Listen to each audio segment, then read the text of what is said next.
We'll hear argument this morning in Case 17-1091, Timbs versus Indiana. Mr. HOTTOT.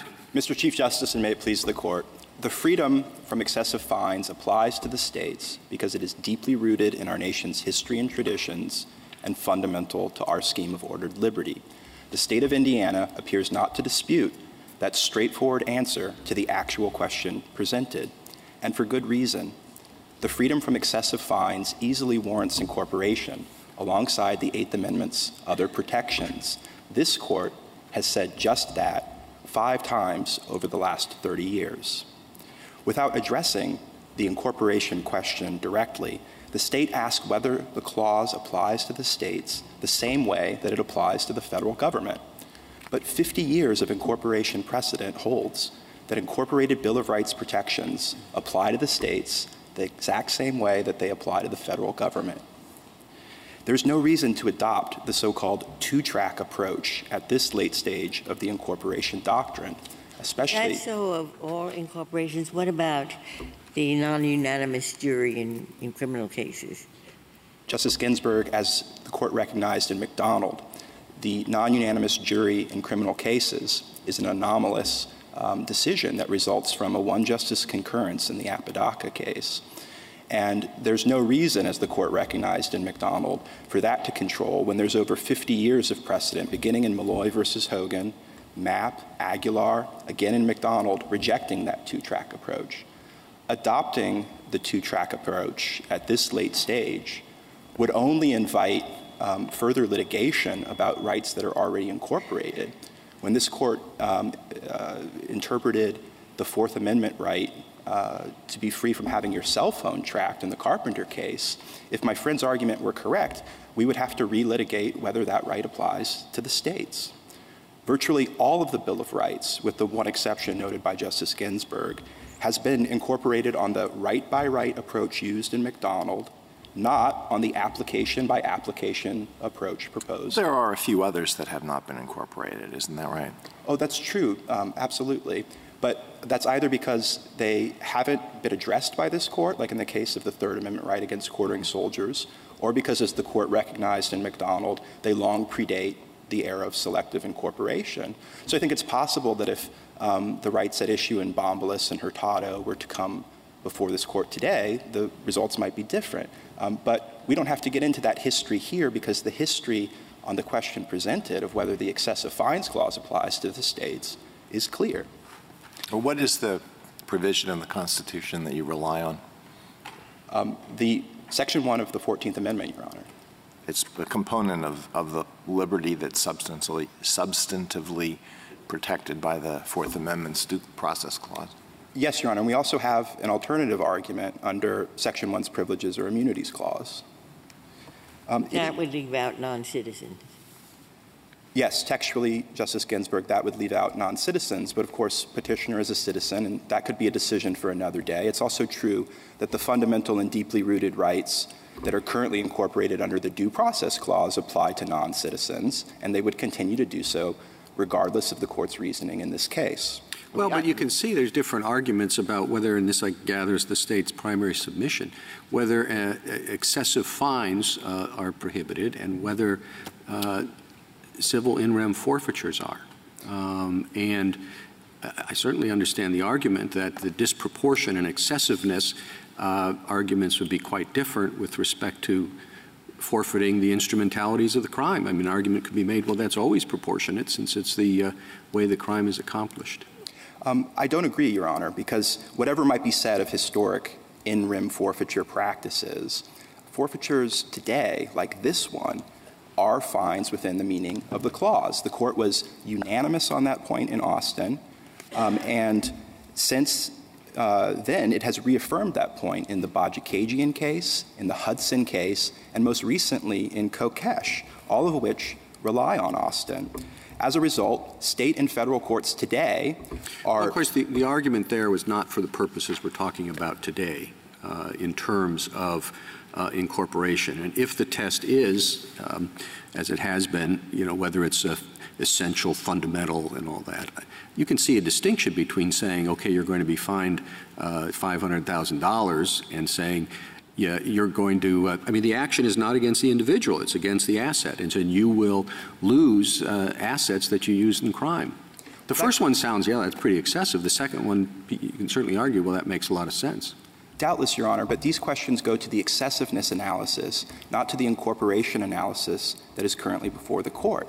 When the court incorporated the Second Amendment right to keep and bear arms in the McDonald case, it had rejected that right for 140 years until the Heller decision, and then just 2 years later incorporated it against the states. So there's no reason to require, as my friend suggests should be required, that, that litigants show a historic pattern of the right being enforced. And in any event, as the court recognized in Austin and Bajikagian and most recently in Kokesh, we're dealing with a different animal. It uses the same name, civil in rem forfeiture, but it's a different animal in that it's not just about personal jurisdiction and pirate ships anymore. It's about every person's property, and every officer on the street now has the power to strip people of their property. Well, your client was convicted of an offense that was punishable by a maximum of 10 years imprisonment. Am I correct?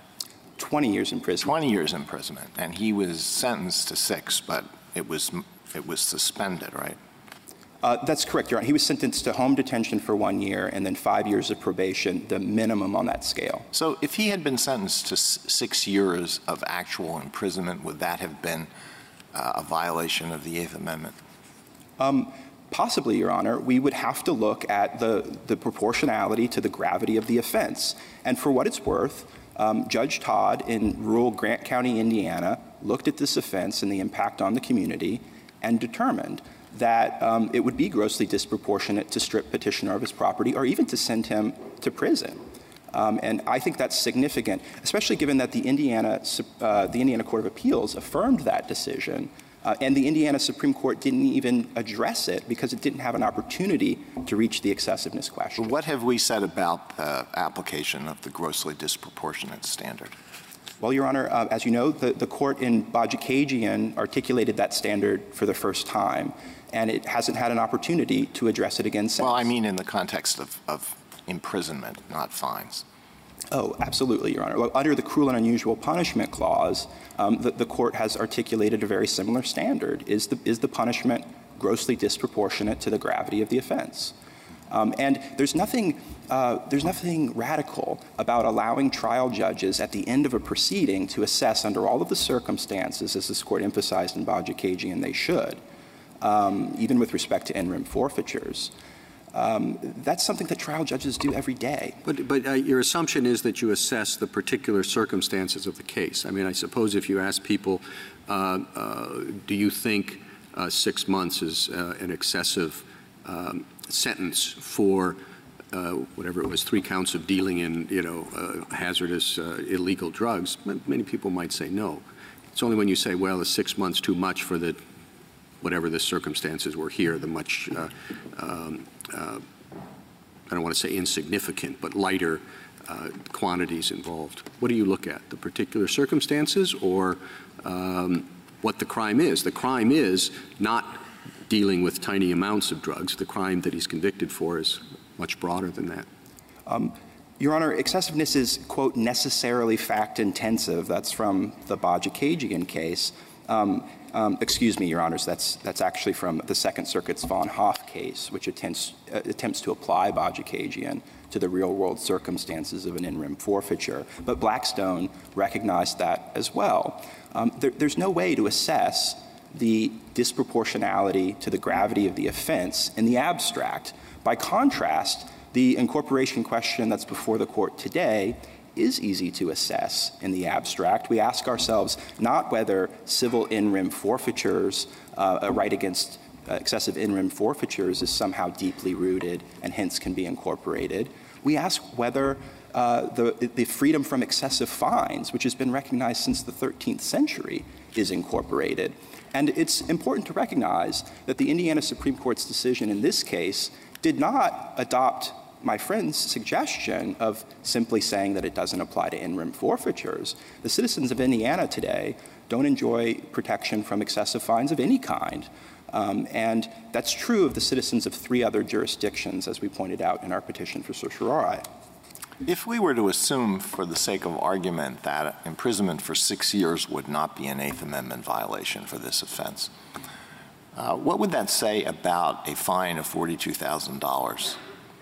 Is it possible that 6 years imprisonment is not an Eighth Amendment violation, but a fine of $42,000 is an Eighth Amendment violation? Well, Your Honor, we'd have to know all of the circumstances of the case. And if we're talking about this particular case, I think it's clear that the judge on the ground that was closest to this crime felt that it was grossly disproportionate to the gravity. This is a first-time offender who was caught dealing a small amount of drugs. And the vehicle here was not— But we're talking about a federal constitutional standard, not, of course, whatever sentencing philosophy any one of the thousands of judges in the United States who impose sentences might think is the right sentence for a particular crime and a particular offender. Absolutely, Your Honor. But the question presented here is merely whether a defendant in any case has the right to interpose a defense under the excessive fines clause. We're not asking the court to articulate a new standard of excessiveness. We're not asking the court to determine that this forfeiture was or was not excessive. We're merely emphasizing that part of the purpose of the 14th Amendment was to guarantee to all 330 million Americans a right to a defense under the excessive fines clause. Indiana denied Petitioner that defense, and the court should reverse and remand. 2 state courts here struck down this forfeiture, held that it was punitive under Austin, believing that the clause already applies to the states, and believing that this forfeiture would be excessive.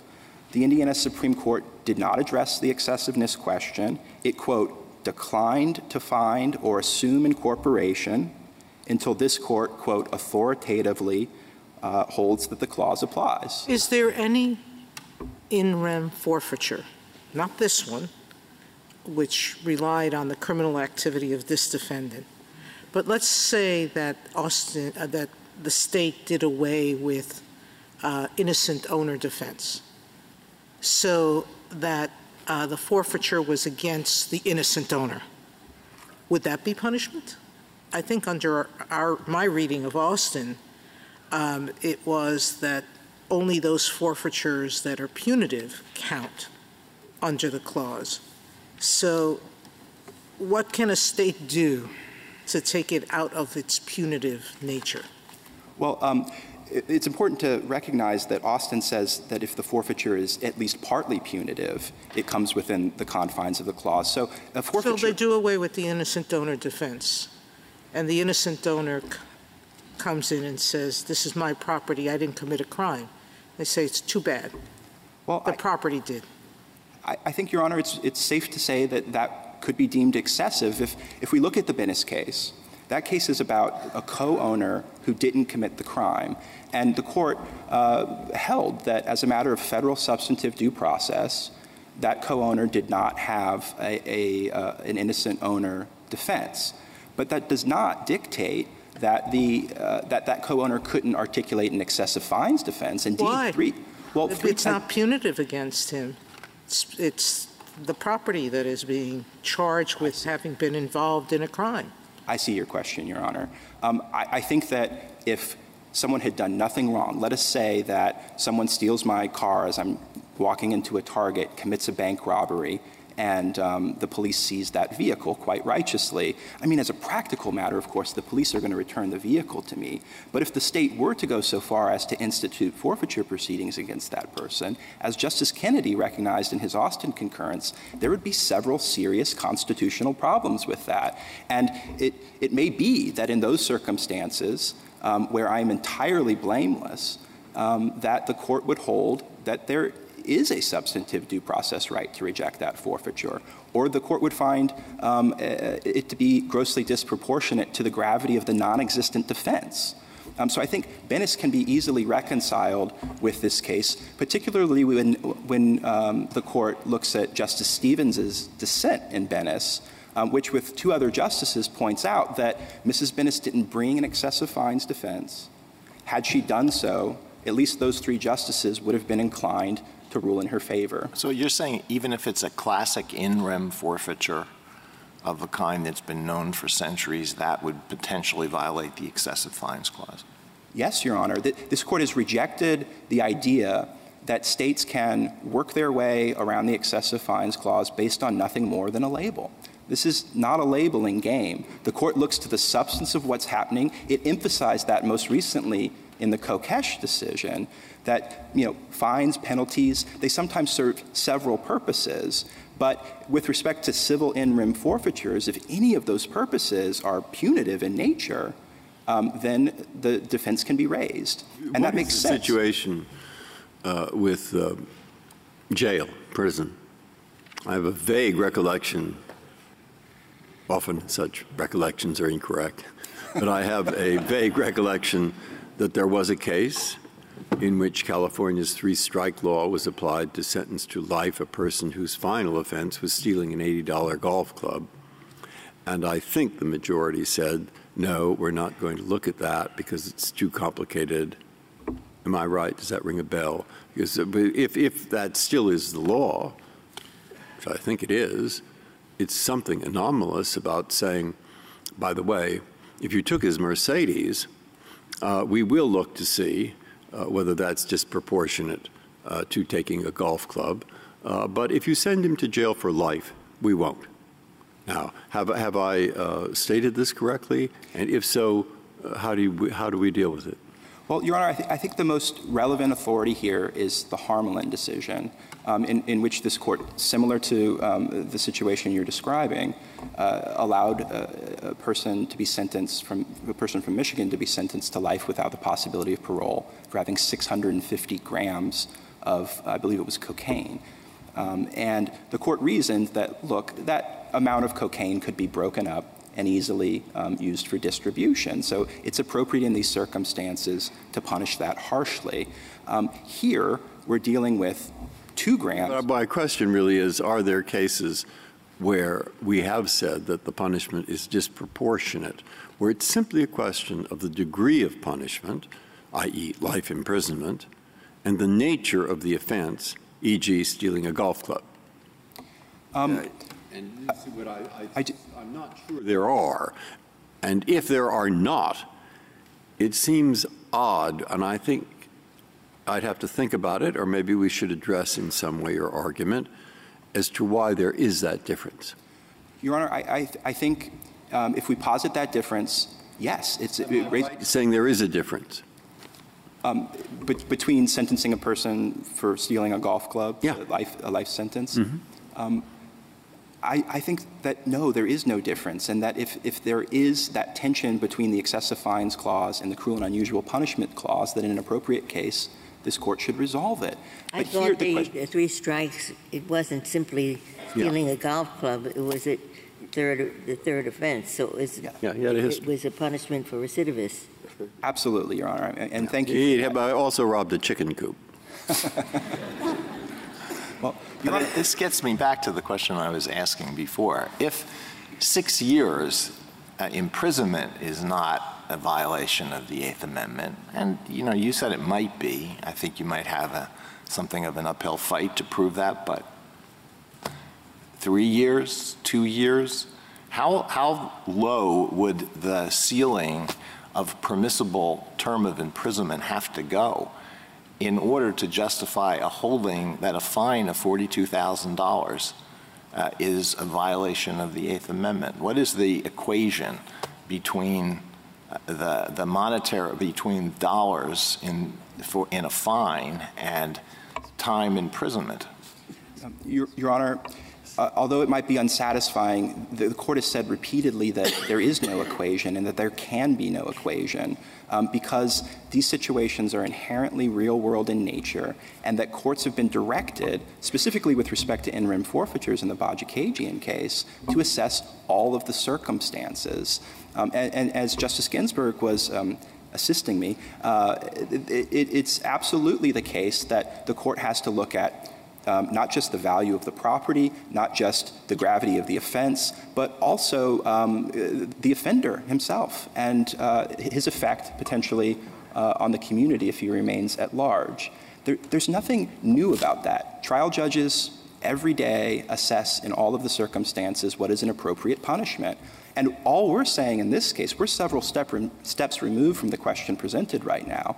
All we're saying is that you have an excessive fines defense that you may raise. So we are several steps removed, but I think that the import of some of these questions is, look, we've made it awfully, awfully hard to assert a disproportionality claim with respect even to imprisonment.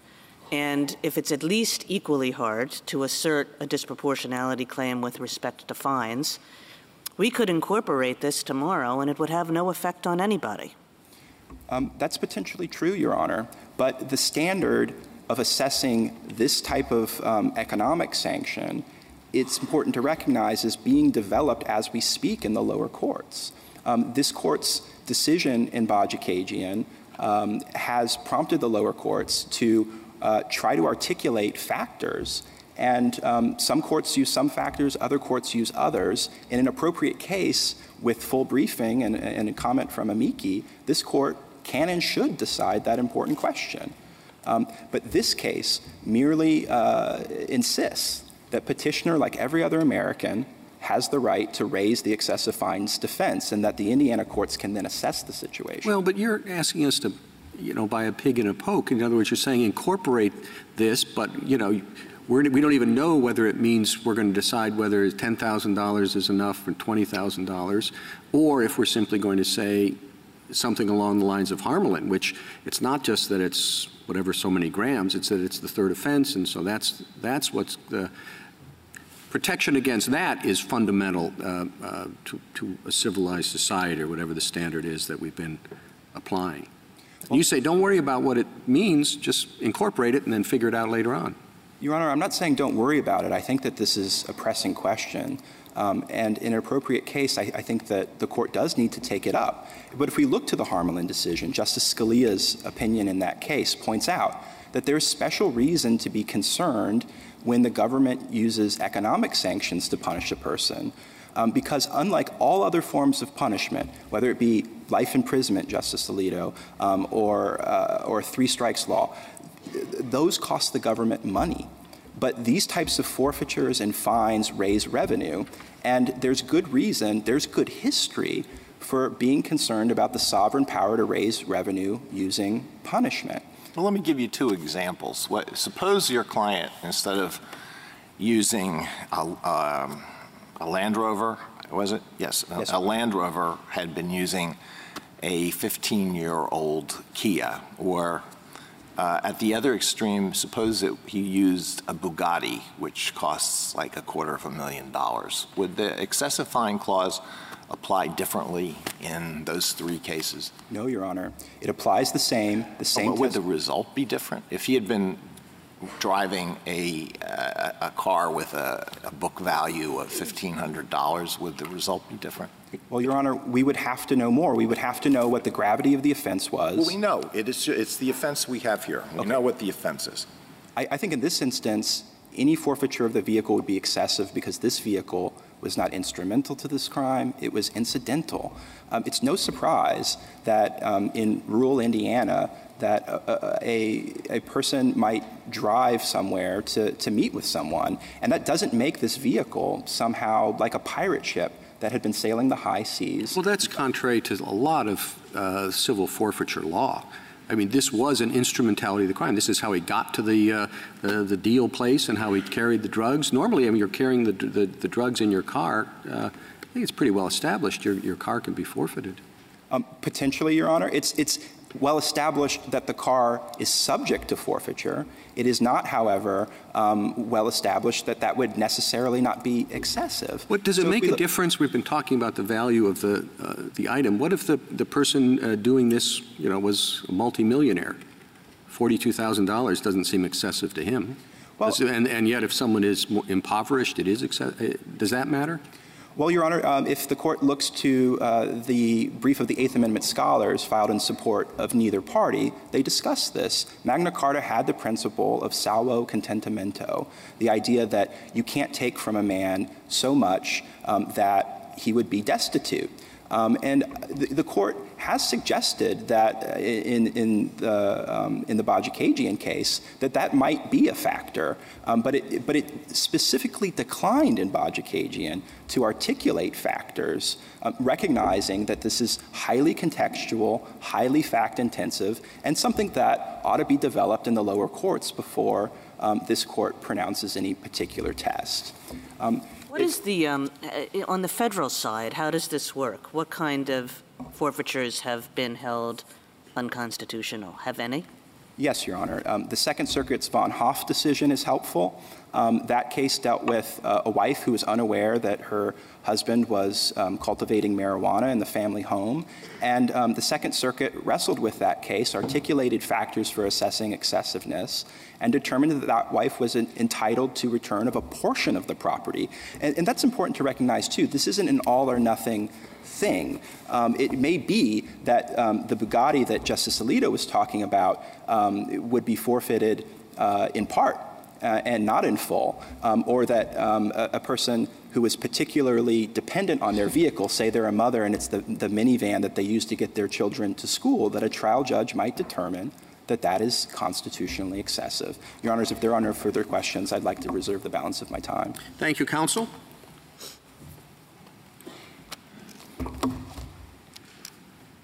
General Fisher.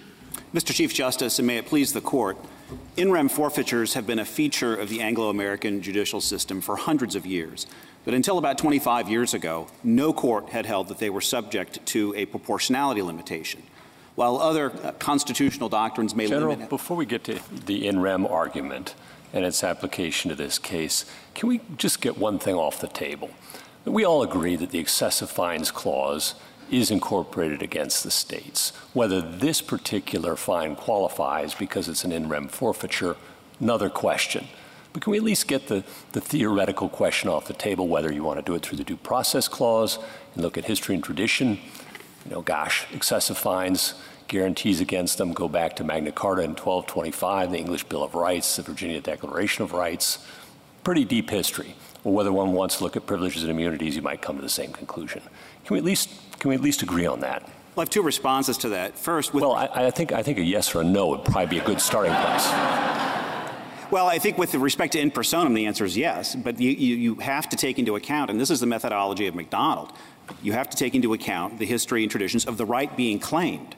Now, the right being claimed here is a right of proportionality as to in rem forfeitures. The court has to grapple with that history, which is really not seriously contested, that was never subject to proportionality. But whatever the excessive fine clause guarantees, we can argue again about its scope, and in rem and in personam, but whatever it in fact is, it applies against the states, right? Well, again, that depends. Most of these incorporation cases took place in like the 1940s. Right. And here we are in 2018, still litigating incorporation of the Bill of Rights. Really? Come on, General. Well, I think that what you have to take into account, though, is the history, and you have to take into account all the history, not just the in personam history, the in rem history. Well, for the clause, why do you have to take into account all of the history, to pick up on Justice Gorsuch's question? Isn't it just too late in the day to argue that any of the Bill of Rights is not incorporated? The court has never incorporated a right against the states where it could not conclude that there was a relationship that was fundamental and deeply rooted in our history and tradition. But aren't all of the Bill of Rights at this point in our conception of what they stand for, the history of each of them, incorporated? Well, with fairness, not with respect to your conception on excessive fines. And Austin's what stands in the way of that. Austin is, I think, been undermined by subsequent cases, including Ursary, including Bajikagian, which, by the way, was... Bajikagian cited it in a footnote with seeming approval. Well, that's one thing that's interesting about that footnote is that it's as weak an endorsement as I think we can imagine. It said that Austin was justified by a reference to some difference between common law forfeitures and so-called modern forfeitures. Well, Austin didn't depend on that distinction, and that distinction does not exist. The so-called modern-day forfeitures are materially the same with respect to the conceptual nature of them, that they are against the property and not the person, with respect to the procedural nature, which is civil and not criminal. If I understood your response to Justice Gorsuch, it was essentially that we can't answer the question wholesale, that we have to look at the particular right being invoked. So I guess the question is, do you have a theory about how we go about dividing up rights? You know, how do we decide that we're looking at a particular right against in rem forfeitures as opposed to a general right against excessive fines? Well, I think McDonald gives us some instruction on that. McDonald talked about not simply the Second Amendment, but about the right to self-defense in the home. Other cases of incorporation this Court has decided have approached, for example, reasonableness under the Fourth Amendment as distinguished from, you know, the exclusionary rule. There are precedents that do that, but there is no precedent where the Court has incorporated a right that was not deeply rooted or fundamental. I mean, that seems to make the incorporation question sort of indistinguishable from the substantive question. I think you have to come to grips with the history, whether you call it incorporation or you call it the substantive merits question. We've given you 3 different ways to do this. The most historically sound way is to overrule Austin.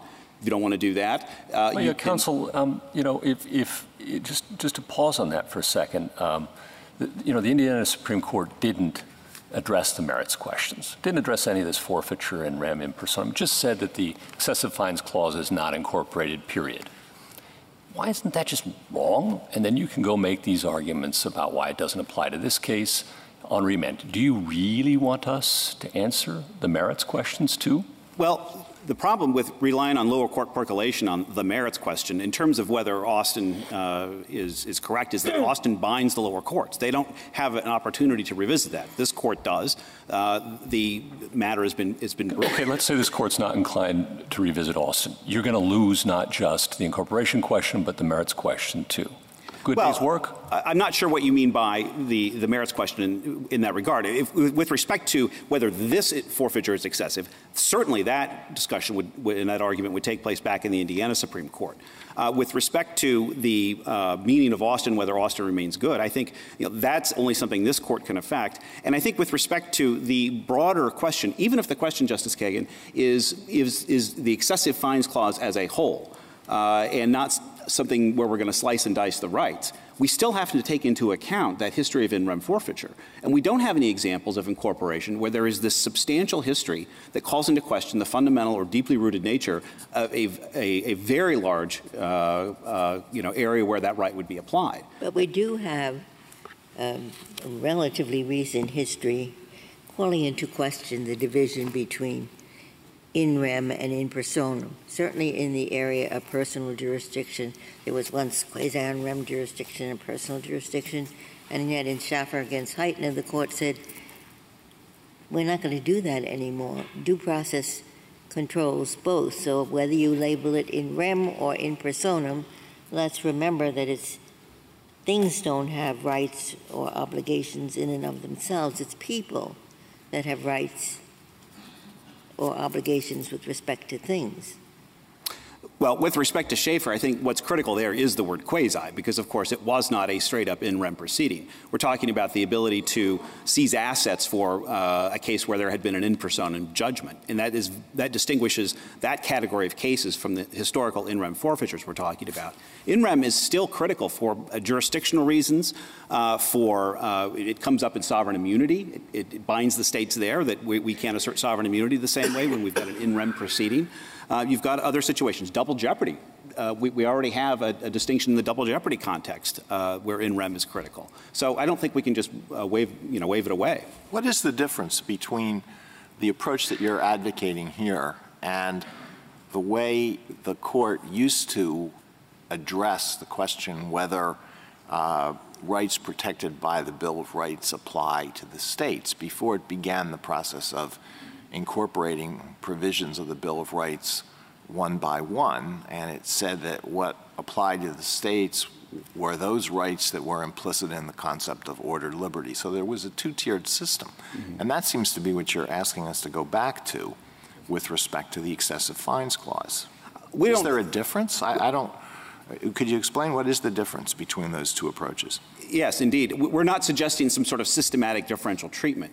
In McDonald, the Court acknowledged that the differences that exist between the Bill of Rights that apply to the federal government and the states are as a matter of stare decisis. Now, here, what we're saying is in the analysis, because of the lack of historical roots of the in rem proportionality right, there ends up being a difference. That has to be based on the stare decisis of Austin. If Austin remains good law only because of stare decisis, that puts it in the same category as those other cases. It's not a systematic federalism discount, if you will, on rights. If Austin were overruled, then the rule as applicable to the federal government would change as well. That's right.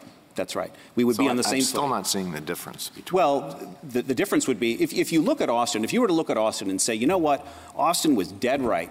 Historically, this is historically rooted, and it is fundamental. Then I don't think there's any grounds for us to say that there should be, that the outcome should be any different between the states and the federal government.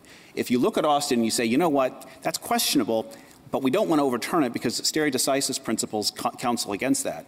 That's a different analysis, and that's more like Hurtado, more like Bombolas. Well, isn't that pretty much what the dissent in McDonald said? We don't like Heller, but at least let's just keep it applicable to the District of Columbia and the federal government and not apply it to the states. Well, but I think that was for a different reason. And the plurality acknowledged the distinction with Bombolas and Hurtado being purely a matter of stare decisis. And that's the basic principle we're calling on here, which is if Austin remains good law only because of stare decisis, that doesn't make this a systematic sort of discounted right. That just means that, you've got, as a question of the court's history, some other way you have to look at the situation. But I think it's critical to understand also that the idea that somehow so-called modern in rem forfeitures are different from history because of the existence of innocent owner exceptions is also not correct.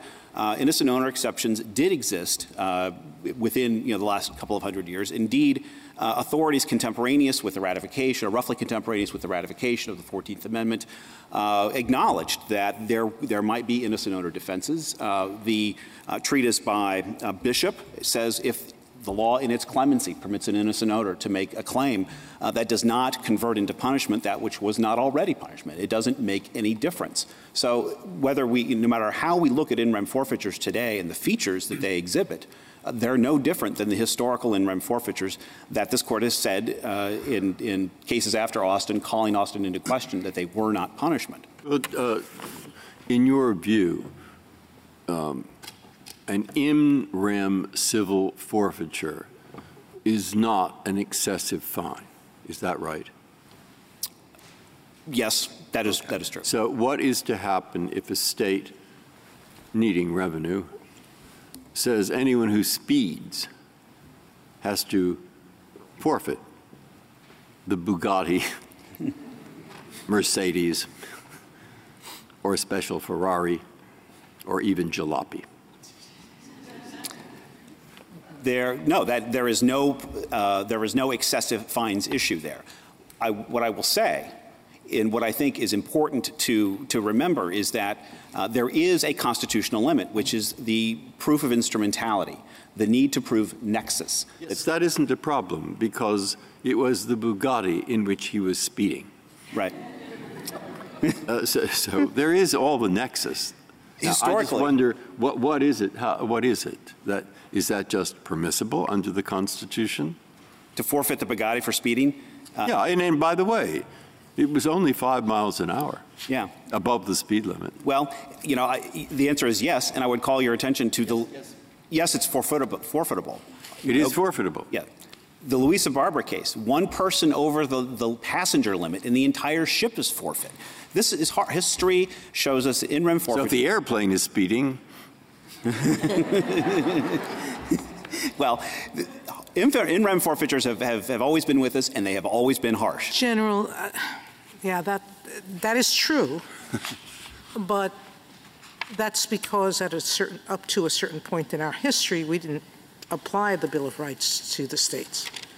So in all of the situations before we applied the Bill of Rights to states, they did things that under incorporation were unconstitutional. And in most of our cases, there were history going both ways.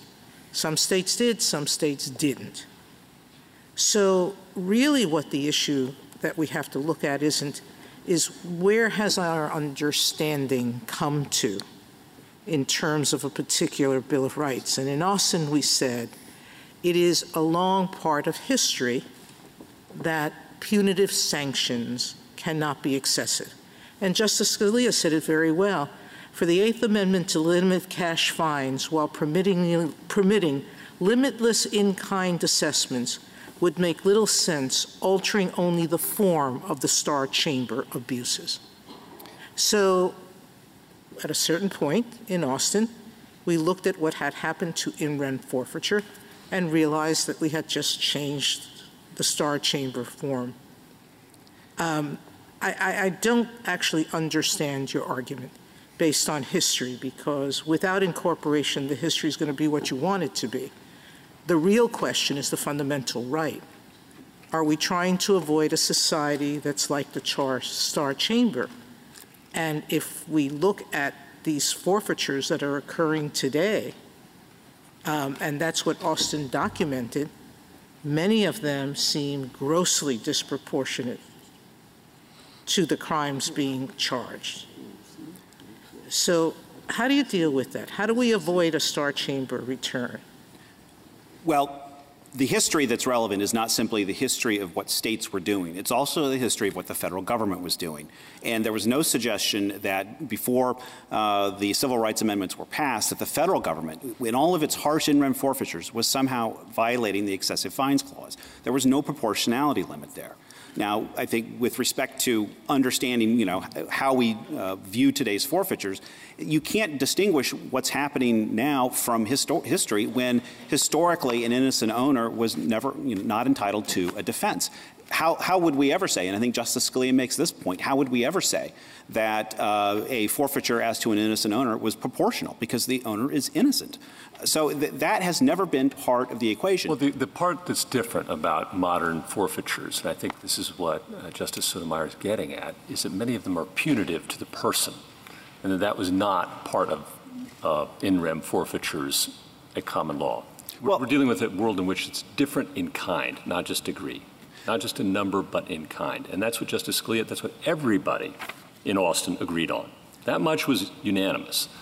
Well, and I guess I'm asking you, given the concession by the state before the Indiana Supreme Court that the forfeiture here was punitive,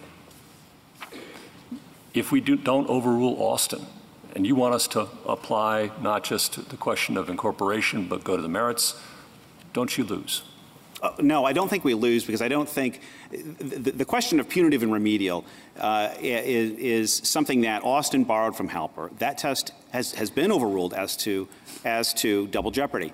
Now, if it remains the test with respect to something that, whether it's encompassed within the excessive fines clause, there still has to be the analysis. I mean, we have to figure out what disproportionate means. But you conceded that it's punitive. Now it becomes a question of proportionality. But I don't think you can take these on a case-by-case basis. I think you have to say what is the right being claimed. It's not whether this particular forfeiture was punitive or not. It's a question of whether in rem forfeitures are of the sort that are swept within the excessive fines clause.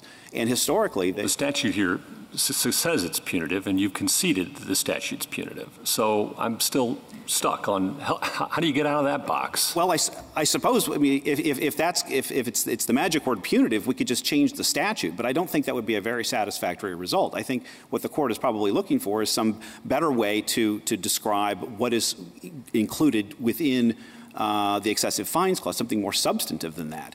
And the cases after Austin all make clear that this distinction between punitive and remedial simply falls apart. The idea of deterrence in Austin, the thought was if it's deterrent, that makes it punishment. Well, the court's now rejected that in Hudson and in other cases, and in Bajikajian. So that part of the test doesn't hold up anymore either. So I think you have to go back and look at this entire, whether you have to look very critically at the idea that there's something different about modern day forfeitures. There really is no distinction, no material distinction between them and what was happening at common law, and certainly what was happening in the middle of the 19th century. So I think the other critical thing to bear in mind here is that if we get into the idea that we're somehow going to apply a grossly disproportionate test, akin to the way it comes up in the in personam cases, effectively you're going to be wiping away centuries of precedent, not just Bennis, but other innocent owner cases, Van Oster, the Little Charles, the Malik Adel, all these cases that say that an innocent owner has no constitutional defense. And if it somehow has to come down to the relationship between the guilt of the owner and the crime, then those precedents, I think, simply cannot stand any longer. So I think you're in this situation where you're confronted with which source of doctrine are we going to override? Well, are we going to be wiping all that away or just leaving that for another day? I mean, I guess this gets back to Justice Gorsuch's first question. I mean, the question presented is, does the excessive fines clause, is it incorporated in the Eighth Amendment? And I guess your argument seems to be, this isn't an excessive fine. And in fact, it isn't a fine at all. Well, we can deal with that later, right? Well, first of all, of course, it's in front of you now, so why not? It's been briefed, and the lower courts can't come to any opposite conclusion, so it's not going to percolate. But the second point is that even if we were to say we're not going to revisit Austin, the history of the right is still critical, and McDonald tells us that, and it has to inform the question of incorporation. And the court has never incorporated where there's that kind of history that is foursquare against the right that's being claimed. And I think that is going to have to inform. Well, you just want us to make sure that in our opinion that we say, if we're ruling against you, that the excessive fines are incorporated under our incorporation doctrine, and not say civil in rem forfeitures are incorporated. Well, but if that's all the court says, unfortunately, the lower courts are going to then read Austin and say, well, you're in civil in rem, and so that's part of excessive fines. And when are we ever, going to have a court that's going to create any kind of dispute on that point? Just, I'm clear. You're asking us to overrule Austin. I think that's the only way that you can win with a straight face. No, I don't. Not with a straight. No. Look, I think that's the most historically sound thing to do. But I don't think that's if you're unwilling to do that, that cannot be the end of the analysis on incorporation. Because again, you have to take into account under your precedents the history of the right being claimed. Not just some of the history, not just the in personam history, but also the in rem history. And there's But again, it just seems as though there are two questions. And one question is incorporating the right, and the other question is the scope of the right to be incorporated. And really what you're arguing is about the scope of the right. Well, and we can incorporate the right without saying a word about the scope of the right. Now, as you say, Austin says something about the scope of the right, and that's a problem for you.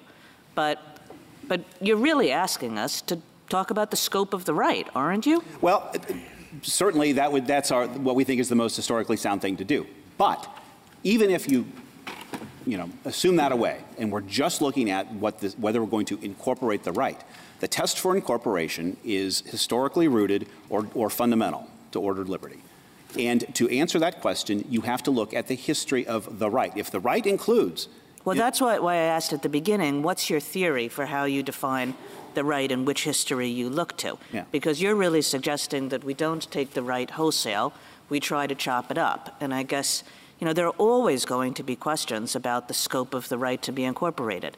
And so far, we have not addressed those questions when we've decided whether to flip the switch of incorporation or not.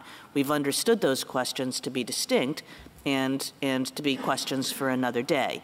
And why is it that you're saying we should not use that pretty standard practice and instead start chopping up the right at the incorporation stage? We think that's one way to do it. We don't think that's the only way. And if indeed the court doesn't want to chop up the right and it wants to just look at the excessive fines clause, it has to look at all the history, and that includes the history of in rem. And our view is that history means that you can't incorporate. If the history is only in personam, then I don't think there's any serious question about incorporation. But if the history includes the in rem history, the much larger history, the largely uncontested history, then there is no precedent for incorporating in that circumstance, whereas there is that amount of history standing foursquare against a substantial number of applications of the right. There just isn't anything to look to on that. You cited McDonald as an example earlier of a case where the court had, in your view, chopped up the right as incorporated. Are you saying the Second Amendment has a different scope after McDonald? Oh, no. No, what I'm saying is that the methodology of McDonald when doing the incorporation analysis was to ask what's the right being claimed. And the right being claimed was the right to have guns in the home for self-defense. And we think that's instructive as to how you but look you at the agree, post-McDonald, this is similar, I think, to what Justice Kagan's asking, that the right is the same as against the states and the federal government. Oh, yes. Oh, yes. But, again, we're not dealing there with the same stare decisis issue that we are grappling with respect to Austin, which I think puts this in more like in a Hurtado and Bambolis category. We're not asking for, we're not asking for a federalism discount. What we're asking for is some ability to take cognizance of stare decisis without sacrificing the necessary historical analysis. Well, at the time of McDonald and at the present time, the court has held that the Second Amendment right protects the right to have a certain firearms in the home for self-defense. Hasn't gone further. But if this court were to go further, let's say in another case involving the District of Columbia and said that the right included something more than that, would we have to go through another round of incorporation inquiry to determine whether this broader right applies to the state, or would it follow automatically under McDonald that it applies to the states? Well, I think particularly given the methodology the court would use in coming to grips with what that new right is, it would likely just follow. I don't see there would be any need for, because it would be essentially the same analysis anyway. But I think the idea here that you can simply look at one part of the history without looking at all of it, I don't think that you can look to McDonald or any of the other precedents and have guidance for that. You have to you can't just ignore it. You have to do something with it. You have to take it into account. And whether that means chopping it up or grappling with the right as a whole and saying that history counsels against incorporation, or simply overruling Austin, that's one of these ways has to take into account the in rem history. So that's I think we offer those three suggestions, and we think historically the most historically sound thing to do is to overrule Austin. So I think we've got also grounds for saying that Austin fits within the court's precedence on when to overrule cases notwithstanding stare decisis. In Hudson, this court has already said that the test that Austin applies that comes out of Halper is unworkable. It has gone through the history in Bajikajian and largely shown that Austin was wrongly decided. There isn't any serious reliance interest, I think, that would mean that there was going to be some sort of disruption if Austin were overruled. So, the normal factors the court takes into account with respect to its precedents, I think, are not barriers here to overruling Austin. And the other thing, I think, you almost can't get away from the prospect of at least implicitly overruling precedents, no matter what you do here. If it's not going to be Austin, then it's going to be the innocent owner cases, Bennis, Van Oster, all those precedents. And I think it's instructive here that my friend cites to the dissent in Bennis, acknowledging that if you're going to incorporate a grossly disproportionate analysis, then really what you've got to do is start getting away from the innocent owner, the lack of an required innocent owner exception, that's going to become something that is going to have to be part of that analysis. Now, Justice Scalia, I do want to call your attention to, in Austin, his concurrence, was grappling with this idea is, can we do something that's grossly disproportionate in rem the way we would do it in personam? And his concern was, maybe really what it comes down to is simply this idea of nexus. And the nexus test that he was describing there is essentially what we're describing that would be the proper test under due process. Is there a connection between the property and the offense? And we think that belongs in due process, but Justice Scalia, I think, was onto something there when he was acknowledging that there really has to be a different treatment. Given all that history, given all those precedents of the court, there has to be a differential treatment. And at the end of the day, I think, what you've got to do here when you're looking at this incorporation question is not simply be, cavalier about the idea, well, this is easy to incorporate. You don't want to do that, I think, without taking a very careful look at what is the right that you're actually incorporating, and does it fit with the doctrines and the history of the court and all of the ways that it's handled incorporation before. If there's nothing else, I'll see the end of my time. Thank you. Thank you, General. Mr. HOTTOT, 4 minutes. Your Honors, this case is about constitutional housekeeping. 5 times over the last 30 years, this court has remarked that the freedom from excessive economic sanctions should be understood to apply to the states. In Hall, in Kennedy, in Roper, in Cooper Industries, and in Booth. All that remains to do is to expressly so hold. My friend's approach, by contrast, is radical. He asked the court to overrule Austin, a unanimous decision that has been on the books for 25 years, that was reaffirmed in Hudson, in Bajikagian, and again in Kokesh. And that case looked at the same history that my friend urges this court to review here.